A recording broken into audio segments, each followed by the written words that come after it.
Hello all, welcome to our channel. ఈరోజు ఈ వీడియోలో మనం మేనేజ్మెంట్ ట్రైనీ హైడ్రోజియాలజిస్ట్ యొక్క సిలబస్ గురించి తెలుసుకుందాం. సింగరేణి SCCL వాళ్ళు రిలీజ్ చేసిన ఎంప్లాయ్మెంట్ నోటిఫికేషన్ నెంబర్ 1/2024లో మనకి management trainee in hydrogeologist post అనేది ఉంది. ఆ మేనేజ్మెంట్ ట్రైనీ హైడ్రోజియాలజిస్ట్ పోస్ట్కి ఉన్న సిలబస్ ఏంటో ఇప్పుడు చూద్దాం. మనకి పార్ట్ 1 అండ్ పార్ట్ 2 పార్ట్స్ ఉన్నాయి. ఇది 80 మార్క్స్ అండ్ 20 మార్క్స్.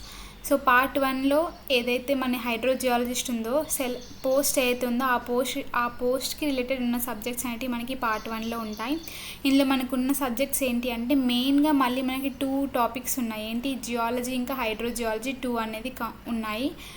జియాలజీలో వచ్చేసి general geology and geomorphology, second వచ్చేసి structural geology, stratigraphy, palaeontology, third subject వచ్చేసి mineralogy and geochemistry, fourth subject వచ్చేసి పెట్రాలజీ, అందులో ఇగ్నియస్, మెటమార్ఫిక్ అండ్ సెడిమెంటాలజీ గురించి చదవాలి. అండ్ నెక్స్ట్ ఫిఫ్త్ సబ్జెక్ట్ వచ్చేసి ఎన్విరాన్మెంటల్ జియాలజీ, సిక్స్త్ సబ్జెక్ట్ వచ్చేసి Indian mineral deposits and mineral economics, seventh subject వచ్చేసి ore genesis, mineral exploration, geology of fuels, eighth subject వచ్చేసి engineering geology. ఇవన్నీ కూడా geology ఉన్న subjects. And next వచ్చేసి హైడ్రోజియాలజీ. ఇందులో ఉన్న సబ్జెక్ట్స్ ఏంటి అంటే origin, occurrence and distribution of water first subject, second subject వచ్చేసి ground water hydraulics, third subject వచ్చేసి ground water exploration and water well construction, fourth వచ్చేసి ground water qualify.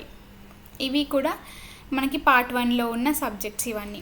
Next part 2 వచ్చేసి general studies. ఇందులో మనకి general knowledge, general English, quantitative aptitude and numerical ability, test of reasoning, computer basics, ఇవన్నీ కూడా general స్టడీస్లో part. Okay, ఇది management trainee hydrogeologist యొక్క syllabus.